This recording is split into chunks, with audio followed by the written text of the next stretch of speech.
You're listening to Still Unanswered. I'm Mara Ellison.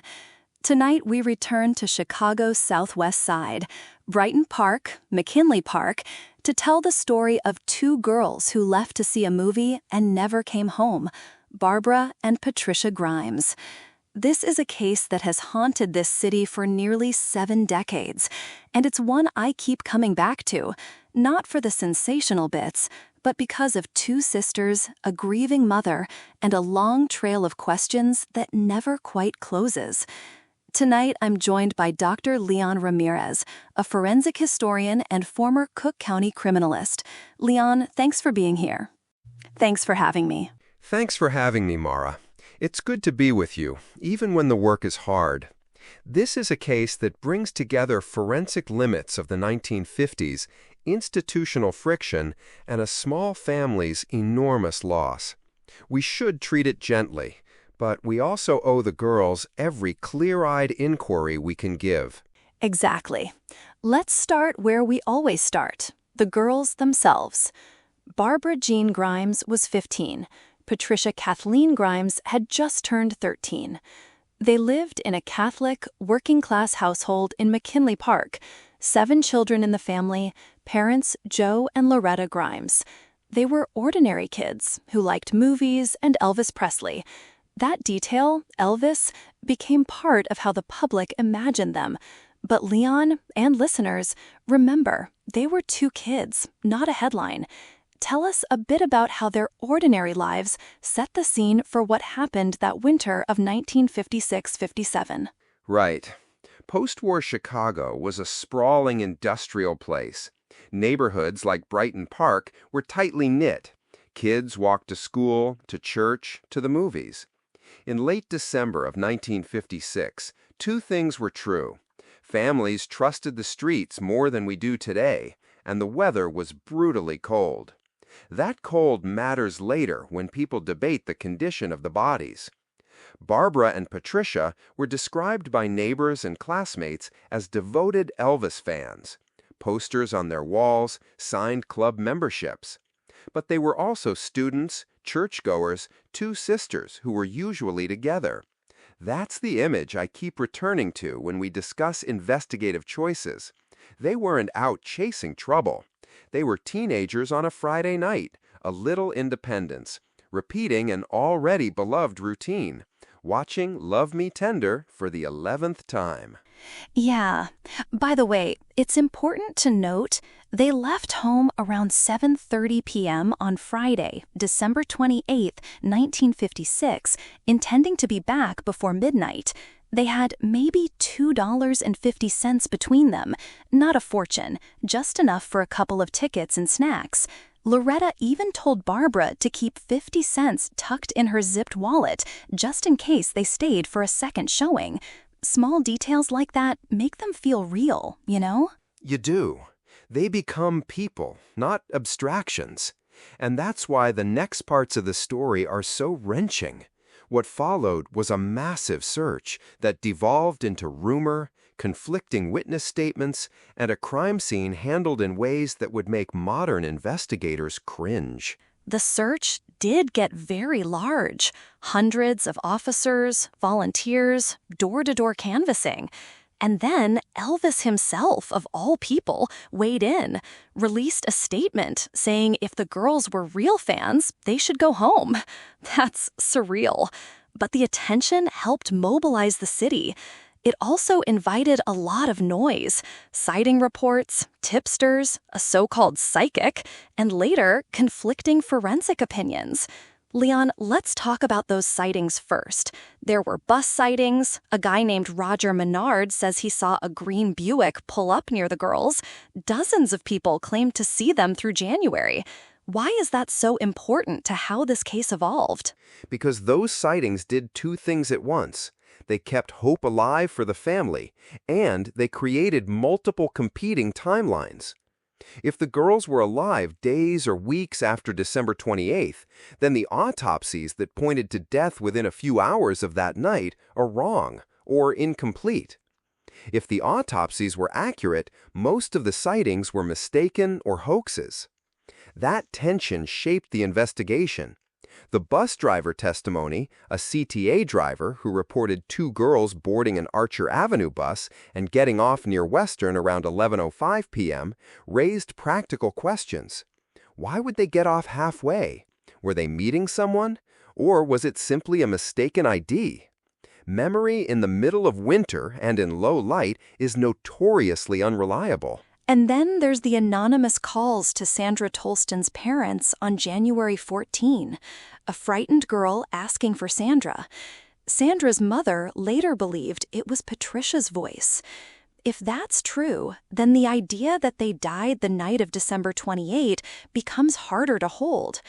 But the autopsy timeline strongly suggested they died within about 5 hours of their last confirmed sighting.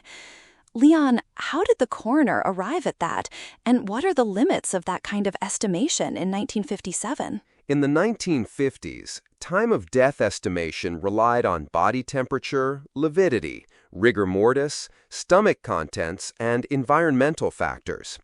Here, you add winter temperatures, snow cover, and the unknowns of how long the bodies were exposed before discovery, with people walking through the scene, and you have a recipe for uncertainty. The coroner in 1957 concluded the girls likely died within hours of the movie, based on internal examinations and what they observed. But critics have pointed to the state of decomposition, the presence or absence of frost, and alleged inconsistencies with the timeline. Modern forensic pathology recognizes wide margins of error, especially for bodies exposed to fluctuating temperatures and buried or partially covered. So while the coroner was using accepted methods, those methods weren't precise. It's also worth noting that the official cause of death was recorded as secondary shock due to exposure, along with indications of murder, a phrasing that leaves room for interpretation. Right. And that phrasing, secondary shock due to exposure, became a flashpoint. Harry Gloss, the coroner's chief investigator, publicly argued the girls had been beaten and sexually abused, and that the coroner's office was downplaying those details. He was fired in mid-February, February 15th, after refusing to retract his statements. That fired-up drama, man, it raises so many questions about who controls the narrative in these cases. Leon, you were a Cook County criminalist. What's your read on Gloss's claims and that clash with Coroner McCarran? These internal battles often reveal more about institutions than about the crime. Gloss believed the visible bruises and puncture wounds indicated torture. He thought this was a violent sex crime.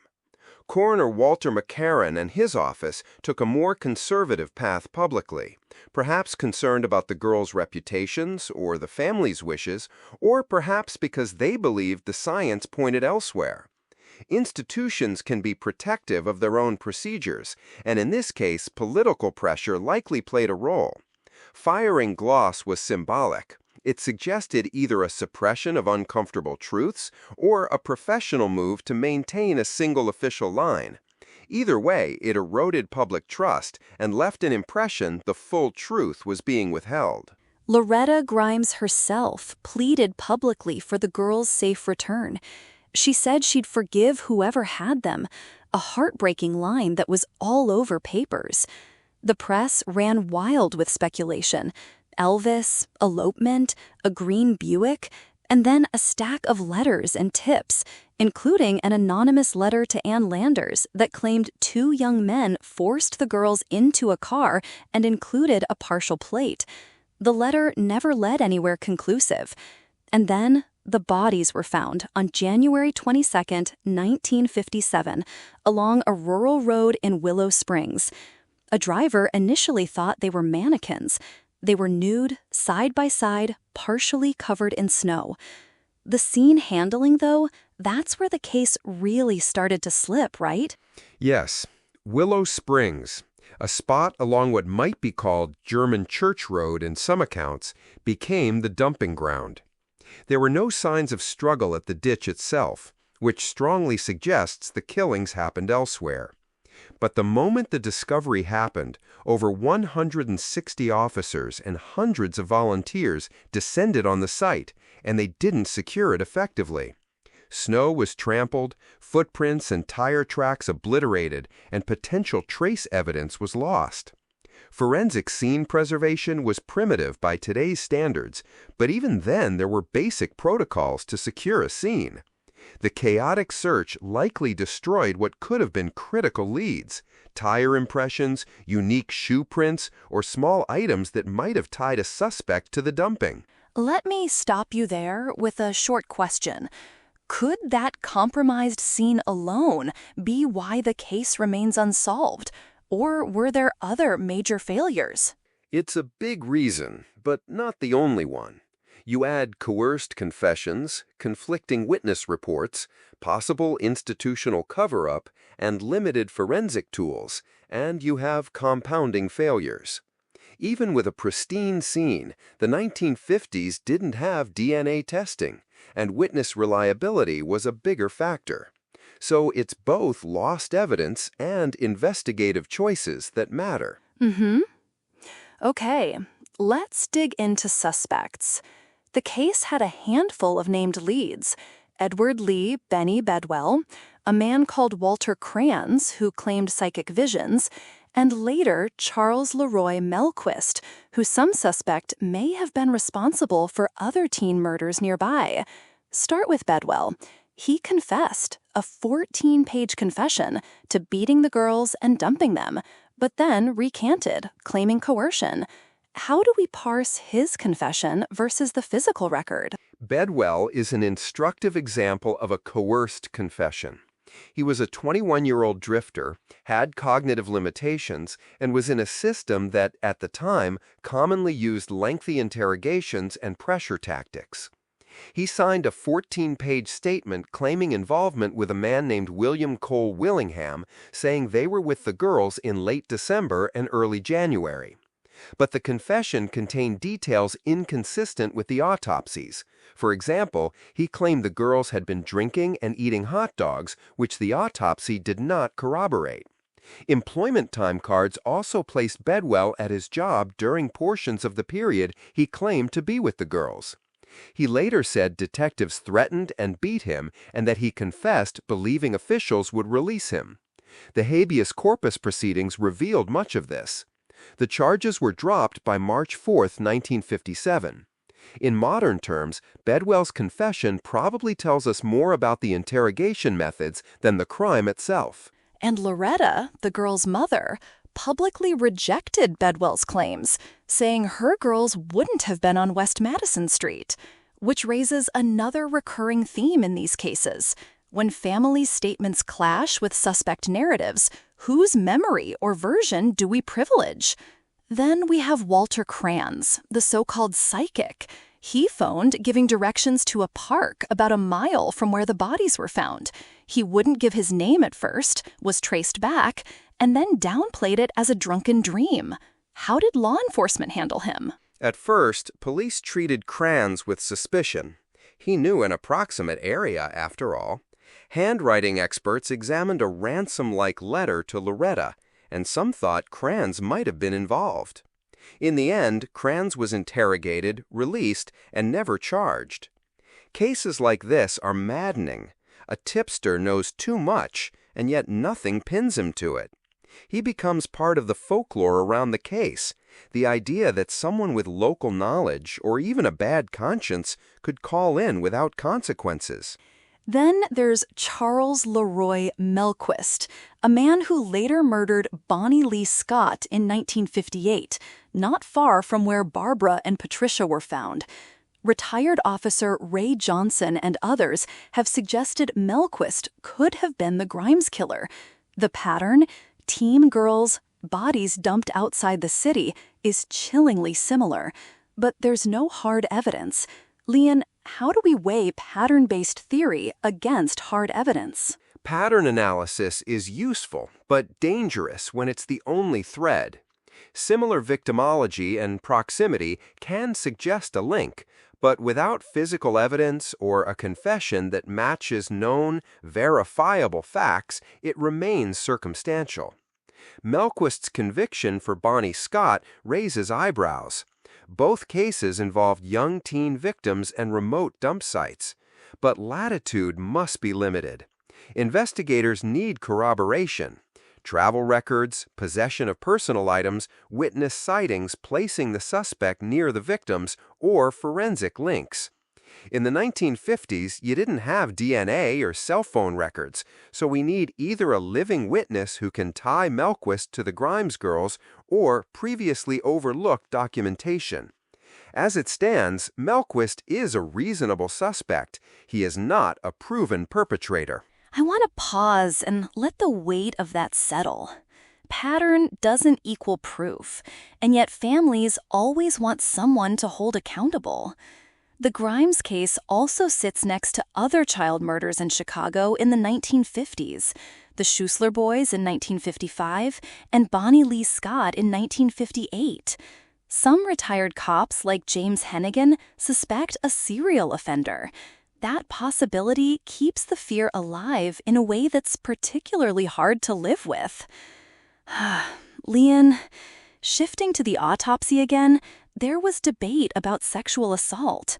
Gloss said there were signs the girls had been sexually abused. The coroner's office publicly was more muted. What do we know about the sexual assault question? This is delicate because we're dealing with very young victims and a family's pain.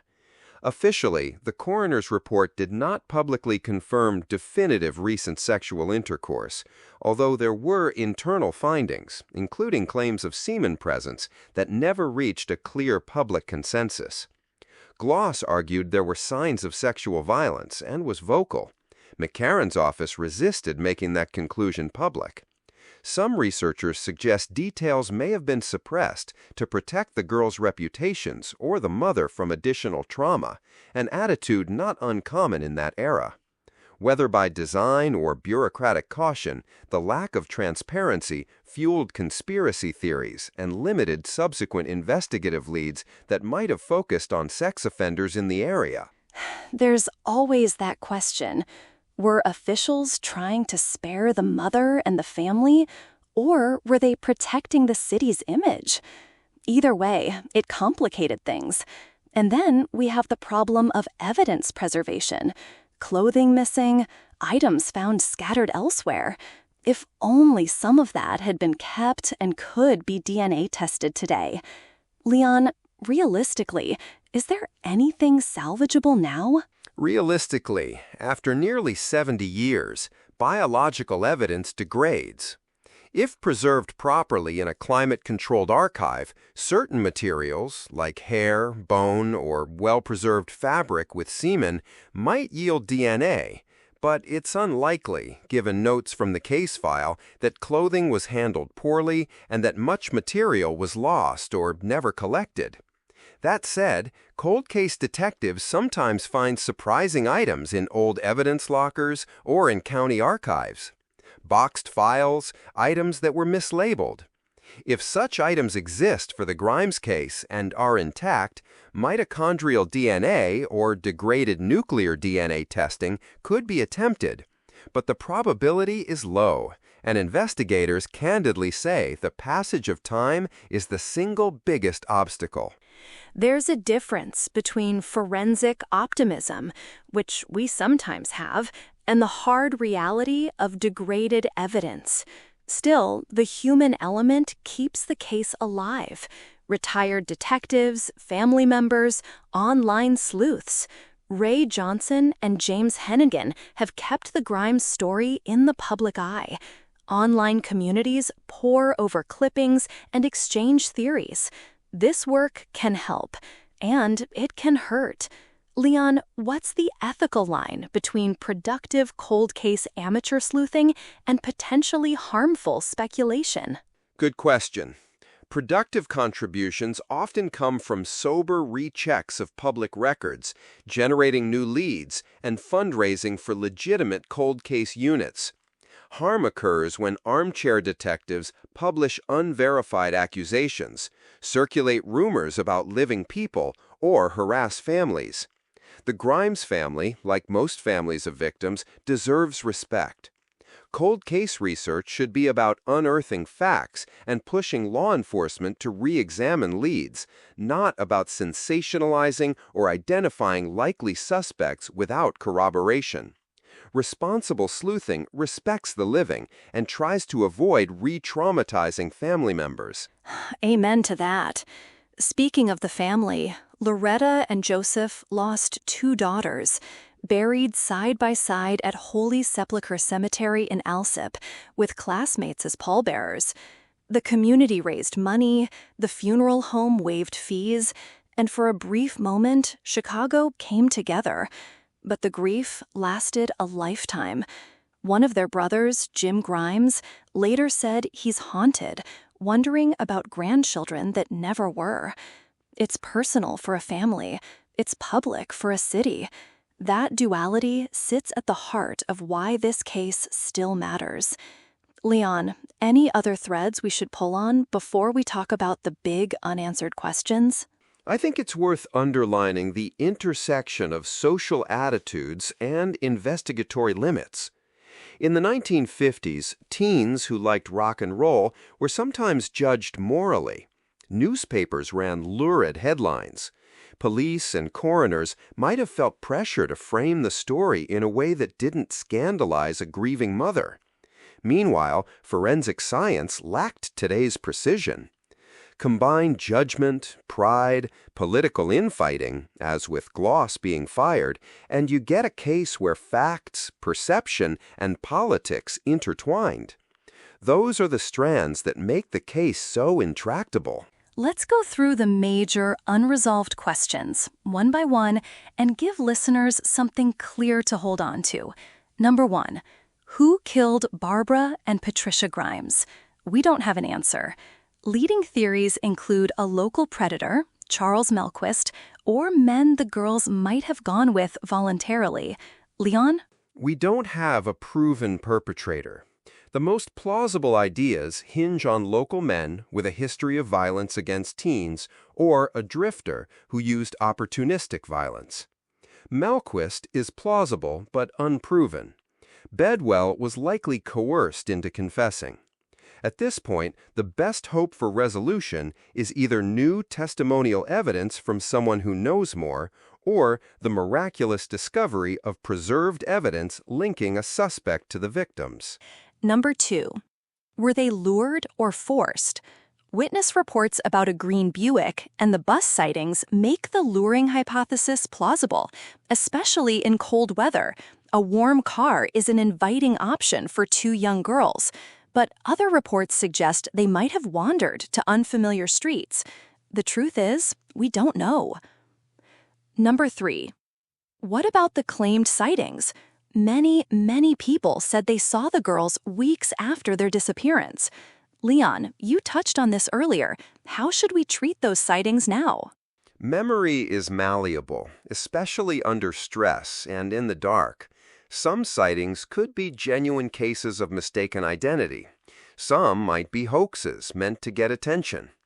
If the autopsy timeline is correct, most sightings were incorrect. But we can't entirely rule out the possibility that 1 or 2 sightings were from people who, for whatever reason, withheld information for weeks. The phone calls and the employment agency tip are particularly frustrating because they carry a specificity that makes them feel more credible, yet they were never corroborated. Number 4, was there a cover-up? Harry Gloss believed so. He was fired and then deputized, unpaid by the sheriff to keep working. That's extraordinary. There's no smoking gun document proving a deliberate cover-up, but the firing, the reticence around sexual assault findings, and the political sensitivity make it all too plausible that something was being managed carefully, whether to protect reputations, to shield officials, or to avoid scandal. Leon? Those facts point to, at minimum, institutional damage control. Whether that constitutes a legal cover-up, a willful effort to obstruct justice, is harder to prove. But the result is the same for the family: withheld information and eroded trust. That dynamic discouraged whistleblowers and complicated public understanding of what the medical and investigative findings actually were. Number 5. Could the case be solved now? You mentioned some rare possibilities: a deathbed confession, a new witness, or some surviving physical evidence.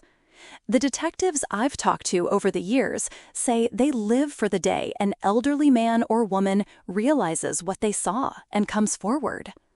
Leon, do you want to say anything to people who might be listening and have new information? If you are someone with information, even something that feels small, like a memory of a car or a name that popped up once, reach out to law enforcement quietly. Many people carried secrets for decades out of fear or shame. Now, with time past, you may feel differently. Provide what you know to the Cook County Sheriff's Cold Case Unit. Even a detail that seems irrelevant could be the missing link that connects dots. And please be mindful. Allegations made publicly without evidence can ruin reputations, so use official channels. That plea, official channels, is important. Listeners, we'll link to contact information in the episode notes. Let's step back and consider the cultural and historical meaning of this case. The Grimes murders are part of a larger shift. Parents no longer assumed kids could roam free at night and be safe. It contributed to a sense that the city had changed. For the families and the neighborhoods, this was a rupture. Leon, you've said before that investigating past crimes is also a way of remembering how policing and science have evolved. Say more about that. That plea, official channels, is important. Listeners, we'll link to contact information in the episode notes. Let's step back and consider the cultural and historical meaning of this case. The Grimes murders are part of a larger shift. Parents no longer assumed kids could roam free at night and be safe. It contributed to a sense that the city had changed. For the families and the neighborhoods, this was a rupture. Leon, you've said before that investigating past crimes is also a way of remembering how policing and science have evolved. Say more about that. Say more, Leon. When you've said before that investigating past crimes is also a way of remembering how policing and science have evolved. Say more about that. Investigating older cases is like archaeology. You dig through layers of social assumptions, forensic limitations, and institutional priorities. In the 1950s, certain investigative tools were rudimentary. Surveillance was non-existent. Fingerprint databases were limited. DNA was unimaginable. But equally important are the cultural lenses, views about teen morality, about public image, that shaped how information was released. The Grimes case therefore teaches future investigators to separate the facts available then from the biases that might have influenced how those facts were presented. Before we go to the final act of tonight's episode, I want to make sure we keep the victims centered. Barbara and Patricia weren't just case files. They were daughters and sisters. Loretta's plea, her public forgiveness for the person who took her girls if they would just be returned, is a line I can't shake. Leon, any thoughts on how we, as true crime listeners, can honor victims while we dig into the mystery? We listen with curiosity and compassion. We avoid prurient fascination. When discussing suspects or theories, we call attention to uncertainty and avoid turning family privacy into spectacle. Support organizations that help victim families, respect boundaries, and remember that the people at the center of these stories are someone's child. That ethical stance matters. Act 4 for tonight. Echoes. We've mentioned the Schuessler boys and Bonnie Leigh Scott. There's a possibility some of these crimes were linked, but again, we lack proof. What's perhaps more striking is how the Grimes case changed neighborhoods' routines. After this, parents tightened curfews, and the idea of letting kids go to late movies without an escort diminished. A cultural shift born out of grief. Okay, final act. What we still don't know and why we keep looking. Leon, lay out the remaining practical leads. Who should be re-interviewed? What records should be re-examined? What small windows remain open? Practical leads are few, but not zero. First, re-interview any living witnesses who were contemporaries, former theater employees, bus drivers, or friends who might remember a detail they didn't share earlier. Memories sometimes coalesce differently with time. Second, audit the original case files for items that were misplaced or mislabeled. Old evidence lockers sometimes reveal surprises. Third, re-examine potential connections to other local cases, like Melquist's, with a fresh, cold case lens. Travel records, address histories, employment dates. Fourth, encourage those who were silent out of fear to come forward to official investigators, not to social media. These are incremental steps, but in cold cases, small details can become decisive.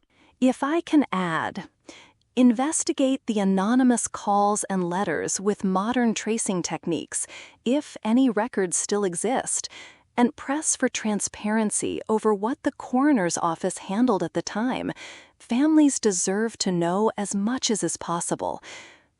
I want to take a breath.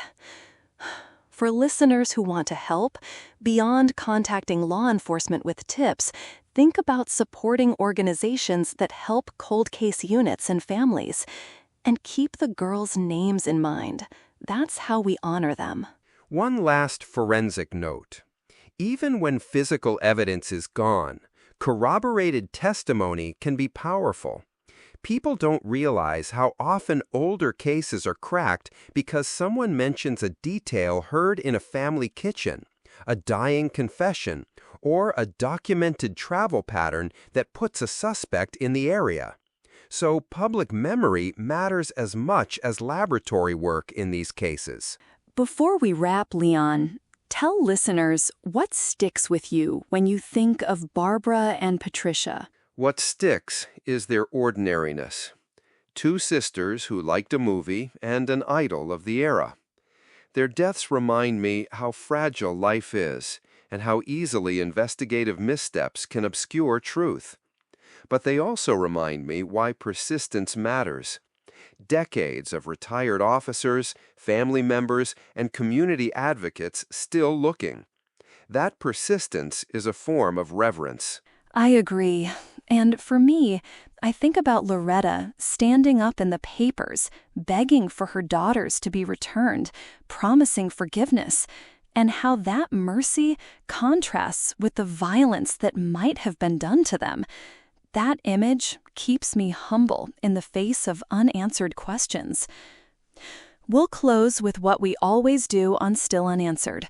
We'll give a short list of resources in our show notes, where to find archived articles, the Cook County Sheriff's cold case contact info, and a few recent pieces on the Grimes sisters for those who want to dig deeper. Leon, thank you for your careful clarity and for reminding us to balance curiosity with compassion. Thank you, Mara. It's been important to revisit this case with measured reflection. If you have information about the Grimes case, call the Cook County Sheriff's Office Cold Case Unit. And if you're a family member who wants to reach out privately, email us. The address is in the notes. To listeners, remember, these were two girls from Brighton Park. They deserve not to be reduced to a rumor or a headline. Keep their names in your mind: Barbara Jean Grimes and Patricia Kathleen Grimes. We'll be back next week with another episode of Still Unanswered. For now, sleep if you can. Be kind. Good night. Music fades out. Good night.